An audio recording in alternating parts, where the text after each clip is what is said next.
So from Hong Kong, I now go to India to do yoga teacher training. So the plane trip was nice, I got to lay down and sleep. I get to Delhi, and there's a changeover between Delhi and Dehradun, which is where I'm going. And I'm so grateful for the nice people on the plane that gave me their number in case I needed any help, etc. So I end up missing my connecting flight because I arrive at Delhi late, and I don't have enough time to get to the next terminal to catch the flight. So at this point I don't really know what to do because I have someone waiting for me to pick me up from Dehradun. On top of that, I'm unable to get any cash out because my card did not work in India. So I tried many times at the ATM to get money out, and I was unable to do so. All I had was a few Hong Kong dollars, which I transferred to about 700 rupees, which is about 700 rupees is about $15 Australian. So I had that. And the people in Delhi were so nice, the people working in the car rental place were helping me. They were offering me food. They didn't offer me food. They actually gave me some money because I gave them some money as a tip. And they let me use their phone. They gave me some tea. They're very, very nice. And they supported me the whole way. I used their phone to call the yoga school, and the lovely people at Rishikesh Yogdam organized a cab pickup from Delhi airport to Rishikesh Yogdam. Yog is yoga and Dham is like a school. So the taxi was $70 US for 6 hours. So it took 6 hours from Delhi to Dehradun. Well, to Rishikesh. And I suppose you could say I saw some shit on the way there. Like there was this massive eagles plantation where there was this big hill, and apparently it was a big hill of rubbish, and there were thousands, at least hundreds of eagles circling around the top. Everywhere eagles. And the pollution on the way there was so bad I kind of accepted death. I was like, I might die. Yoga or die. I also saw, poor kids trying to sell things through the cars, and a little bit confused with exactly what was happening. The traffic was fairly crazy. But once I got to the school, the people there were so nice, and, I got food, and I got to have a bit of a shower and go to sleep. So, this is New Year's Eve when I got to India. So New Year's Day, I wake up and I walk down to the river Ganges, which is actually called Ganga. I go for a bath in Ganga, and it was breathtaking. And then I met someone in a cafe, an Australian called Kate, who showed me all around where the organic store was, crossed the Lakshman Jewellery Bridge and showed me the bookstores and good places to go and what to watch out for, etc. Now in India there are lots of cows around on the street. The cows are holy and not to be eaten, and you give way to the cow. If a cow is in the middle of the road, you drive around the cow. And people make bonfires on the side of the street, and it's totally normal. I only saw police there twice. The whole month I was in India, I only saw 2 police. 2 sets of police, in a pair. And crazily enough, in China, where there was police everywhere and there was cameras on every corner, I felt the tension in the air. I didn't feel very comfortable. I felt safe, but I didn't feel the warmness and the homeliness of the people so much. But in India there was no cameras, and people were dirt poor, and there were no police and no cameras, but people were so warm to you. People would look out for you, because that's what home is all about. That's what community is all about, support. And I feel that even though India is considered a very poor country and people are not having very much money, people are truly having wealth in a different way. People are having wealth, people are having joy, just because it's joyful to go out on the street. It's joyful to go out to the markets. It's joyful to go out to the Ganga and talk to people, because they have this freedom of non-attachment. And when you're not attached to things, you can truly live. And there's more to life than acquiring things and being boxed up in the house all day and trying to acquire things and money and trying to make your status go up higher and having insecurities, where you could just, be somewhere where you can truly enjoy life. And each day is an adventure, and to be truly grateful for the small things that you have.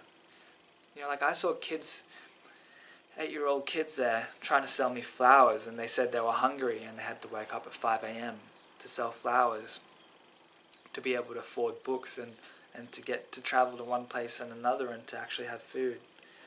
And I saw a kid playing with a kite made of a string in a plastic bag. And so, the yoga, there was 16 students in yoga, and we had great teachers. If you want to look one up, you can Facebook Science of Yoga by Praful. That's Praful. He's got some great stuff, great teacher. The people at the school were probably the highlights. Like, I met some incredible people. I cried many times. The students cried many times. We did 4 hours of yoga a day. We went river rafting on Ganga. We did a cooking class. We worked hard. There was one day on graduation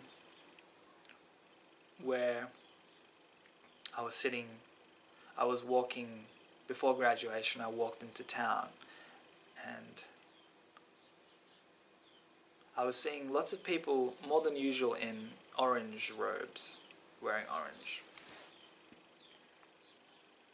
So I asked the lady, I said, why the influx of orange today? And she said that the sadhus are coming into town today because an ashram is providing them free food and shoes. So a sadhu is it's an Indian monk, it's an Indian yogi that has let go of all attachment. So usually you'd see them with no shoes, orange robes, long beards, long hair, maybe a blanket, because they live in caves and the mountains, etc. So I walked to the Laxman Jewel Bridge, and there's an ashram where they're giving these sadhus, shoes and food, etc. And there's hundreds of them. There's hundreds of these sadhus there. So I was like, this is very interesting, I want to sit with them. So I sat with them, and no one asked for any money. No one wanted anything from me, or they were just sitting in peace, and they were peaceful, and they were happy, and they didn't need to say anything. And they have nothing in terms of possessions, but that also means they have everything in terms of spiritual richness. And not just spiritual, but physical richness as well, because they're not attached to things. Things will come to them.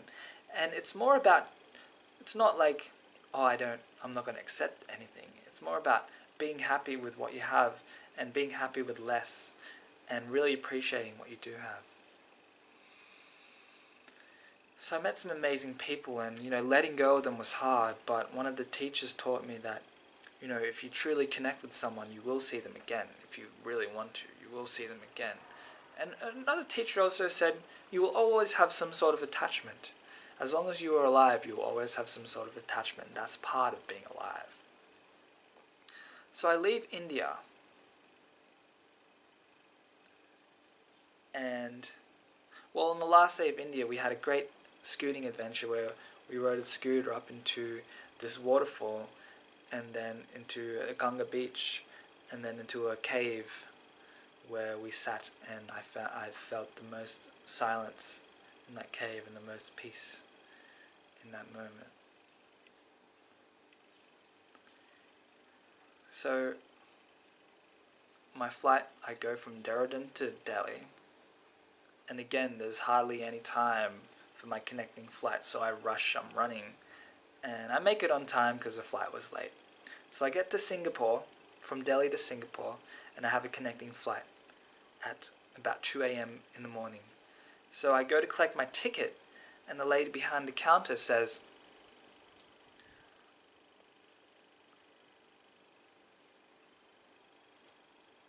"Can you help us? If we reschedule your flight, we will give you a hotel and $1,000 cash." At this point, I was tired. I didn't really know what was happening. I was like, what are you saying? Like,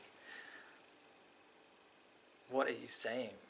So I thought about it for a few minutes, and I was like, okay, you want to give me a hotel for 2 nights in Singapore, plus $1,000 Singapore cash, which is the same as Australian pretty much, plus, free taxi to and from the hotel. So I said, okay. So I get to Singapore. So I get to the hotel, Furuma Riverfront, a very nice hotel, at about 2 a.m. in the morning. And so I go for a walk, and there's places you can eat food, and I go to the river, and I go for a big walk, and I'm riding this little scooter thing, and I'm having a blast. Get home, it's 4 a.m. Wake up the next day, 8, do some yoga. I want to make the most of the day in Singapore.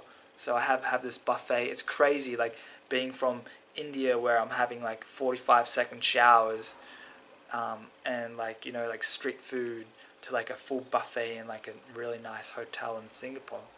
It was really crazy. I remember crying at the buffet because I had been through so much early in travel, and sort of like at the end of the travel, it's like I've been taken care of so much. I was so grateful at how things had worked out. And so that day, I went to the gardens by the bay, I went to a Burmese temple, and I went to a night safari tour. I felt like I did a lot, and I learnt that you don't actually have to do everything, that sometimes it's better to just rest and sleep. And I'm going to wrap it up because I need to do a PP right now. But basically,